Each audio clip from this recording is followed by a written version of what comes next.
Welcome to medical tuber. तो friends, आज जो मैं वीडियो लेके आया हूँ वह है मासिक धर्म से रिलेटेड। तो जी हाँ दोस्तों, जो मेंस्ट्रुएशन साइकिल होता है उसके बारे में आपको मैं आज बताने वाला हूँ, वो भी हिंदी में स्टेप बाय स्टेप। तो वीडियो के अंत तक बने रहिए ताकि आपको ऐसे नॉलेजफुल वीडियो हमेशा मिलते रहें। तो चलिए फ्रेंड्स, स्टार्ट करते हैं। अगर आप मेरे चैनल पर नए हैं तो चैनल को कर लीजिए सब्सक्राइब और बेल बटन के ऑल नोटिफिकेशन पे जरूर क्लिक करें ताकि ऐसे ही यूजफुल मेडिकल जो वीडियो होता है मेडिकल से रिलेटेड वो आपके तक आसानी से नोटिफिकेशन पहुंच सके। तो चलिए स्टार्ट करते हैं। तो सबसे पहले हम जानेंगे फ्रेंड्स, मेंस्ट्रुएशन साइकिल होता क्या है। तो आप यहाँ फोटो देख रहे हैं जिसमें हम यहाँ जो ये ओवरीज का फोटो है जिसमें अंडा का विकास, तो जो अंडाणु होता है उसका विकास के बारे में यहाँ बताया गया है। इसका डिटेल भी आपको मैं एक एक करके बताऊंगा। इससे पहले जानते हैं कि व्हाट इज़ मेंस्ट्रुएशन। तो मेंस्ट्रुएशन क्या है।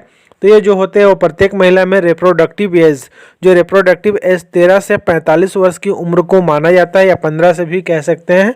15 से 45 वर्ष को रिप्रोडक्टिव एज माना जाता है के दौरान 26 से 30 दिनों के अंतराल पर गर्भाशय से जो श्लेष्मा तथा अन्य पदार्थ से मिश्रित रक्त का योनि मार्ग से अर्थात वेजाइना से होते हुए जो स्त्राव होता है वह स्त्राव ऋतु स्त्राव कहलाता है, या फिर इसे रजोधर्म या फिर मासिक धर्म भी कहा जाता है। इसी को इंग्लिश में मेंस्ट्रुएशन कहा जाता है। और इसकी अवधि जो होती है कुल 3 से 5 दिनों तक चलती है, किसी किसी में 7 दिनों तक भी हो सकती है। और इसका जो एवरेज दिन कहलाता है वह एवरेज 28 डेज का होता है, लेकिन किसी को में 26 किसी को 28, किंतु जो एवरेज होते हैं वो 28 डेज का एवरेज होता है। इसके बाद फ्रेंड्स, आप यहाँ देखेंगे, आपको यहाँ मैंने ओवरीज का फोटो है। तो इसमें आपको बताऊंगा कि ओवरीज में क्या क्या होता है, कैसे इसका जो फॉलिकल होते हैं वो ओव्यूलेशन तक कैसे पहुंचता है, वो सारा चीज़ है। तो इससे पहले आपको एक और जानकारी देता हूं। सबसे पहले है कि मेनार्क।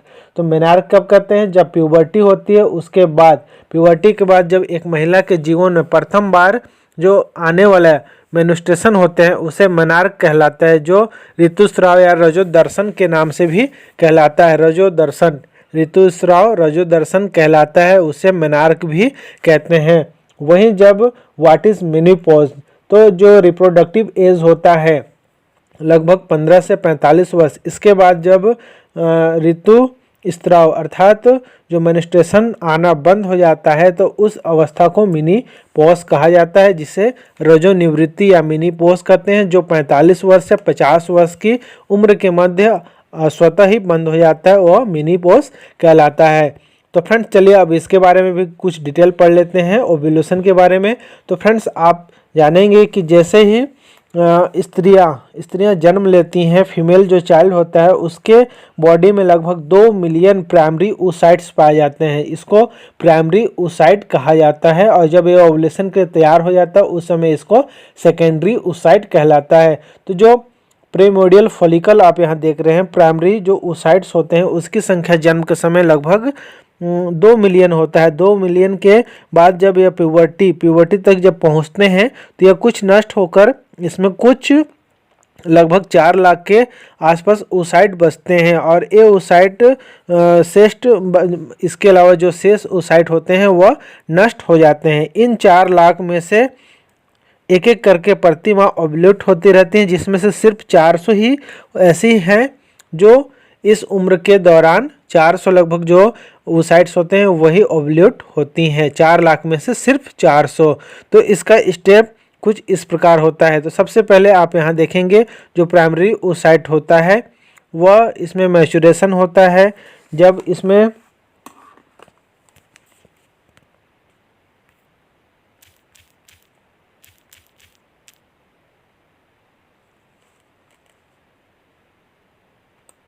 तो फ्रेंड्स, ये जो प्राइमरी फॉलिकल्स होते हैं तो उनमें जब हमारे अग्रपीयूष ग्रंथि द्वारा जो एफएसएच जो उत्पन्न होता है, जिसको फॉलिकल स्टिमुलेटिंग हार्मोन्स कहते हैं, उसके स्त्राव से फॉलिकल लाइनिंग सेल्स द्वारा स्त्रावित एस्ट्रोजन, इन सभी के द्वारा जो फॉलिकल होते हैं, प्राइमरी फॉलिकल होते हैं, वह मैच्योर फॉलिकल में बन जाते हैं। और जब मैच्योर फॉलिकल बनते हैं तो उस समय जो ये फॉलिकल लाइनर होते हैं, सेल होते हैं, ये रप्चर हो जाते हैं। और रप्चर होने के बाद वहाँ से जो ओव्यूम होता है, ओव्यूम यहाँ से ओव्यूलेशन इसका हो जाता है। और ओव्यूलेशन के बाद यह चले जाता है फैलोपियन ट्यूब में।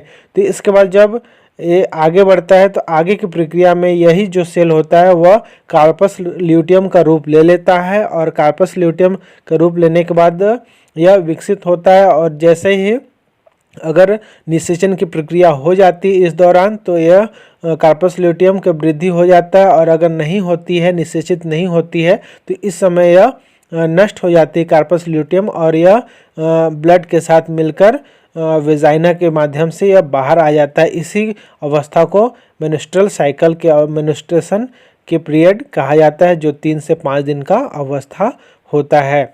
चलिए अब आगे बढ़ते हैं और आगे और डिटेल से देखते हैं फ्रेंड्स। तो इसका स्टेज कौन कौन सा है? तो इसका सबसे पहला स्टेज होता है प्रोलीफेरेटिव स्टेज या फेस बोलेंगे, और सेकेंड जो स्टेज है वह सेक्रेटरी फेस या स्त्रावी अवस्था। थर्ड जो है वह है प्री मेंस्ट्रुअल अवस्था, एंड जो चौथा होता है वह ऋतु स्त्रावी अवस्था या मेंस्ट्रुअल अवस्था या मेंस्ट्रुअल फेस कहलाता है। तो आप यहाँ देखेंगे इसका फिगर के बारे में आपको मैं बताया, उसी का संक्षिप्त यहाँ इस डायग्राम में बताया हूँ फ्रेंड्स। इसको भी आप देख सकते हैं और इसमें भी यहाँ बताया गया है। यहाँ से चलिए अब इसको डिटेल में जानते हैं फ्रेंड्स एक एक करके। तो फ्रेंड्स सबसे पहले हम देखेंगे प्रोलीफेरेटिव अवस्था। आप यहाँ देख रहे हैं ये डे 5 से 14 दिनों के बीच होता है, और यहाँ आप देख सकते हैं इस दौरान आपको क्या क्या होने वाला है, चेंजेस यहाँ डे लिखा हुआ है फ्रेंड्स। तो इस समय जो प्राइमरी जो होते हैं पीयूष ग्रंथि द्वारा अग्रखंड के द्वारा हार्मोन्स FSH उत्पन्न होता है, जिसको हिंदी में पुटिका उद्दीपक हार्मोन्स कहते हैं, और ये ओवेरियन पुटिका जहाँ एस्ट्रोजन ये सभी के द्वारा ल्यूटिनाइजिंग हार्मोन्स की वृद्धि हो जाती है। इसके बाद यहाँ से ओव्यूलेशन हो जाता है।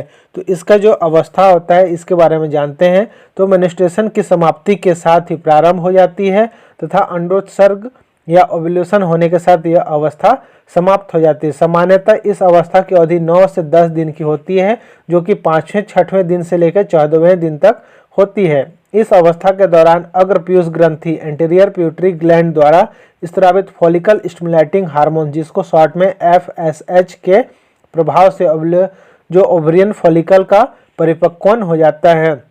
जो ओवेरियन जो ये देख रहे हैं ओवेरियन फॉलिकल है पुटिका जो दिया हुआ है, इसका मैच्योराइजेशन हो जाता है, और मैच्योर होने के बाद यहाँ से जो होता है ओव्यूलेशन आउट हो जाता है, और यहाँ जो सेल बचता है इसका कवरिंग जो किए रहता है वह सेल जाके कार्पस ल्यूटियम का रूप ले लेता है, तथा इससे एस्ट्रोजन नामक हार्मोन्स का भी स्रावण प्रारंभ हो जाता है। यहाँ से एस्ट्रोजन जो हार्मोन्स होता है उसका भी स्राव प्रारंभ हो जाता है, और यह हार्मोन्स एंडोमेट्रियम की फंक्शनल लेयर के प्रोलीफरेशन को उत्तेजित कर देता है, और ऐसा होने से एंडोमेट्रियम थिक हो जाता है, मोटा हो जाता है, और इसमें रक्त आपूर्ति बढ़ जाती है। अगर 14वें दिन अंडोत्सर्ग होने के साथ ही यह अवस्था समाप्त हो जाती है, और अग्र पीयूष ग्रंथि द्वारा जो स्रावित ल्यूटिनाइजिंग हार्मोन्स होती है LH, जिसको शॉर्ट में कहते हैं, शॉर्ट में LH के नाम से जाना जाता है, या ल्यूटिनाइजिंग हार्मोन्स भी अंडोत्सर्ग की जो क्रिया होती है उसको बढ़ाने के लिए जो ओव्यूलेशन की प्रक्रिया होती है उसको तेज़ करती है, जो ल्यूटिनाइजिंग हार्मोन्स होती है। तो फ्रेंड्स इसी के द्वारा जो कार्पस ल्यूटियम इसका निर्माण होता है। चलिए आगे जानेंगे। तो नेक्स्ट अब देखते हैं। तो नेक्स्ट है स्त्रावी अवस्था। तो इस अवस्था में मासिक धर्म की अवस्था अंडोत्सर्ग के तुरंत पश्चात प्रारंभ हो जाती है तथा मेंस्ट्रुएशन के लगभग 2 दिन पहले समाप्त होती है, अर्थात यह अवस्था मासिक चक्र के 15वें दिन से लेकर लगभग 26वें दिन तक पाई जाती है। तो आप यहाँ देख रहे हैं डे 14-15 से स्टार्ट होकर 26वें दिन तक सेक्रेटरी फेस चलता है। इसी फेस के दौरान जो कार्पस ल्यूटियम का निर्माण होता है, प्रोजेस्टेरोन हार्मोन्स का होता है, यह सभी इन्हीं अवस्था के दौरान होती है। और जो अंडोत्सर्ग होता है ओव्यूलेशन के बाद ओवेरियन जो फॉलिकल होता है, ओवेरियन फॉलिकल को आश्रित करने वाली जो इसको ढकने वाली जो होती है सेल होती है, कोशिकाएं होती है, वह अग्र पीयूष ग्रंथि द्वारा स्रावित जो ल्यूटिनाइजिंग हार्मोन्स, आप यहाँ देख रहे हैं ल्यूटिनाइजिंग हार्मोन्स बनाया हुआ है, इसके कारण जो सेल होती है वह कार्पस ल्यूटियम में बदल जाती है, परिवर्तित हो जाती है। तो इस प्रकार आप यहाँ देखेंगे, यहाँ ओव्यूलेशन जैसे ही होता है तो इसको जो कवरिंग करने वाली जो आश्रित सेल होती हैं वह सेल यहाँ कार्पस ल्यूटियम का रूप ले लेती है, और यही आगे बढ़ते रहती है। और कार्पस ल्यूटियम आप यहाँ देख रहे हैं गोल्डन कलर का होता है, सुनहरा रंग का होता है। और जो कार्पस ल्यूटियम प्रोजेस्टेरॉन तथा कम मात्रा में एस्ट्रोजन नामक हार्मोन्स का भी स्त्राव करती है। यही कार्पस ल्यूटियम जो होता है वह प्रोजेस्टेरॉन और कम मात्रा में एस्ट्रोजन हार्मोन्स का भी सिक्रेशन करती है। चलिए अब नेक्स्ट देखते हैं प्री मेंस्ट्रुअल अवस्था। तो अर्थात मेंस्ट्रुअल से जो पहले 2 दिन का डेट है, यहाँ 27 से 28 आप देख रहे हैं, वही अवस्था कहलाती है प्री मेंस्ट्रुअल अवस्था या प्री मेंस्ट्रुअल फेज। जो प्री मेंस्ट्रुअल फेज होता है वह मासिक चक्र की अवस्था ऋतु स्त्राव प्रारंभ होने से लगभग 2 दिन पूर्व अर्थात मासिक चक्र के 27वें तथा 28वें दिन पाई जाती है। और ओवियम के निषेचित जो फर्टिलाइज नहीं होने के कारण इस दौरान जो कार्पस ल्यूटियम होता है वह नष्ट होने लगता है। आपको जो मैं यहाँ दिखाया था कार्पस ल्यूटियम वह नष्ट होने लगता है और इस अवस्था के दौरान जो प्रोजेस्टेरॉन तथा एस्ट्रोजन नामक हार्मोन्स का स्त्रावण भी रुक जाता है, क्योंकि इसका जो स्त्राव करने का कार्य करता है वो कार्पस ल्यूटियम करता है। अगर कार्पस ल्यूटियम नष्ट हो जाता है तो प्रोजेस्टेरॉन तथा एस्ट्रोजन का जो सिक्रेशन होता है वह भी रुक जाता है। चलिए अब अंतिम अवस्था है जिसे ऋतुस्रावी या मेंस्ट्रुअल फेज कहते हैं। यह प्रारंभिक अवस्था भी माना जा सकता है या इसको अंतिम अवस्था भी आप इसको कह सकते हैं, क्योंकि इसके बाद फिर से यह चक्र लगातार चलते रहता है। तो इस अवस्था के जो दौरान होता है योनि से ब्लीडिंग होती है, जो वेजाइना होती है उससे ब्लीडिंग होती है और इसकी अवधि 3 से 5 दिनों तक होती है। और जो मासिक चक्र के 14वें से अंडोत्सर्ग ओव्यूलेशन के दौरान जो स्वतंत्र ओव्यूम होते हैं, यहाँ ओरम लिखा गया है फ्रेंड्स, तो ओव्यूम का निषेचन नहीं होने पर कार्पस जो ल्यूटियम होता है वह डीजनरेशन हो जाता है, प्रारंभ हो जाता है, अर्थात उसमें टूटने लगता है और डिफ्यूज होने लगता है। इसके बाद जो रक्त में प्रोजेस्टेरॉन एवं एस्ट्रोजन नामक हार्मोन्स का जो स्तर होता है वह भी कम हो जाता है, क्योंकि कार्पस ल्यूटियम इसका सिक्रेशन में सहायक होता है। और जो हार्मोनल सपोर्ट कम हो जाने के कारण एंडोमेट्रियम का झड़ना प्रारंभ हो जाता है और यही एंडोमेट्रियम टूट टूट कर रक्त एवं अनिषेचित ओव्यूम के साथ योनि वेजाइना से होते हुए बाहर निकल जाता है और यही ऋतुस्राव मेंस्ट्रुएशन होता है। तो इस तरीके से फ्रेंड्स आज मैंने आपको मेंस्ट्रुएशन साइकिल के बारे में लगभग सारी अवस्थाएं बता दी हैं। उम्मीद करता हूं कि आपको मेंस्ट्रुअल पीरियड के बारे में समझ में आ गया होगा। किसी तरीके का क्वेश्चन है तो आप नीचे मेरे को कमेंट्स बॉक्स में कमेंट्स करता है। Thank you for watching, have a good day. जय हिंद, जय भारत।